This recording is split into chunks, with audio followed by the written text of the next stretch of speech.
है मसीह का प्यारा वचन, ये है वचन प्यारा।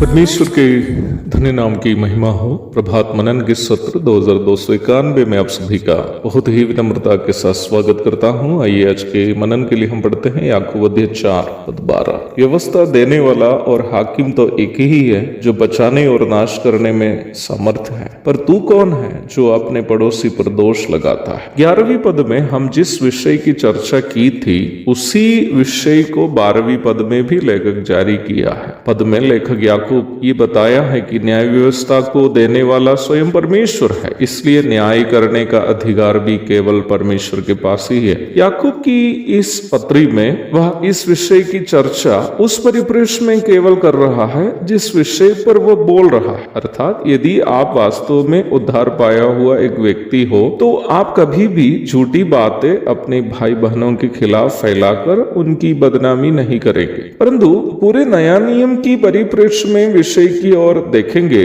तो हम ये बात अवश्य समझ पाएंगे कि निम्न विषय के दो पहलू हैं। यदि हम इस विषय के दोनों परिप्रेक्ष्य को नहीं समझेंगे तो इस विषय पर हमारा ज्ञान अधूरा रह जा सकता है। नया नियम में हमें न्याय करने का और न्याय नहीं करने का दोनों आदेश दिए हुए हैं करके आप देख सकते हैं। In the new testament we can C both commandments to जज ब्रदरन एंड नॉट टू जज आल्सो। पहला कुरिन्थी के 5 अध्याय में प्रेरित पौलुस वचनानुसार विश्वासियों का न्याय करने के लिए आदेश करते हुए आप देख सकते हैं। पहला कुरिन्थी अध्याय 5 पद 9 से 12 तक जानबूझकर पाप करने वाले अथवा पाप में जीवन बिताने वाले विश्वासियों की परख करने और उनकी संगति से दूर रहने के बारे में यहाँ पौलुस बता रहा है। मैं पुनः इस बात को स्पष्ट करना चाहता हूँ कि वचन हमें यह सिखाता है कि बाइबल की बुनियादी शिक्षा संबंधित विषयों के आधार पर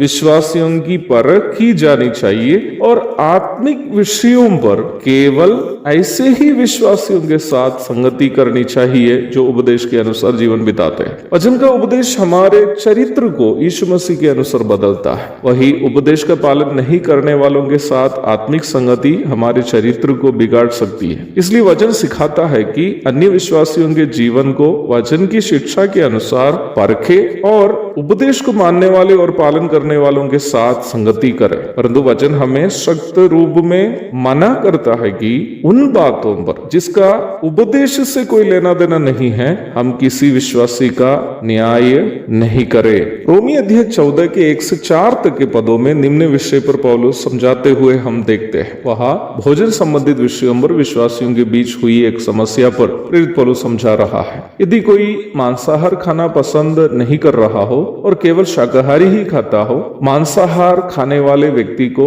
शाकाहारी भाई पर ये आरोप लगाने का अधिकार नहीं है कि वह पाप कर रहा है। बस इतना ही समझना है कि उस भाई की समझ उतनी ही है। मैं भूटान के करीब स्थित एक गांव की कलीसिया में एक बार संगति कर रहा था। वहां सेवा करने वाला प्रभु के दास ने ऐसी ही एक घटना मेरे साथ साझा की। उस कलीसिया में भूटान से कई बहनें आराधना करने के लिए आती हैं। भूटान की महिलाएं अपने पारंपरिक कपड़े पहनते हैं जो पूरा शरीर को ढकने वाले एक अच्छा वस्त्र धारण है, परंतु वहां पर आमतौर पर कोई हमारे समान अर्थात हम भारतवासियों के समान साड़ी सलवार कमीज आदि नहीं पहनते।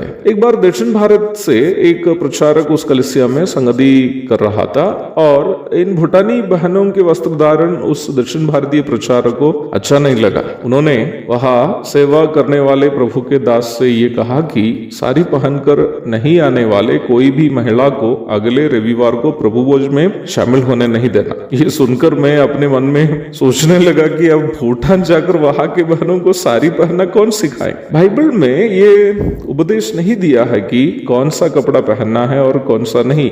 बस यही लिखा है कि बहनों का वस्त्र धारण संकोच और संयम के साथ सुहावने होना चाहिए। इंग्लिश में प्रॉपर क्लोथिंग करके लिखा है, जिसका अर्थ है वस्त्र पहनने का उद्देश्य शरीर ढकना और उसी उद्देश्य का वस्त्र धारण होना चाहिए। पहला तीमुथियुस 2:9। याकूब भी वास्तव में प्रारंभ में पढ़ी गई पद में यही कह रहा है कि हम भी भाई बहनों की परख या पहचान वचनानुसार करनी चाहिए, ना कि उन बातों के अनुसार जो वचन की शिक्षानुसार की नहीं है। वचन से बाहर की बातों के लिए भाई बहनों को परख करने या उन्हें भला बुरा कहने का हमें कोई अधिकार नहीं है। यही बात को याकूब प्रारंभ में पढ़ी गई पद में स्पष्ट कर रहा है। एक और शुभ दिन की धन्य कामनाओं के साथ आज का मनन में यह समाप्त करता हूँ। प्रभु आप सबको आशीष दे। मैं पापी को मुक्ति का द्वार है, संत को मार्ग का दर्शक है, विश्वास जो करते हैं उसके लिए अनंत जीवन का साधन है। ये है वचन, प्यारा वचन, यीशु मसीह का प्यारा वचन।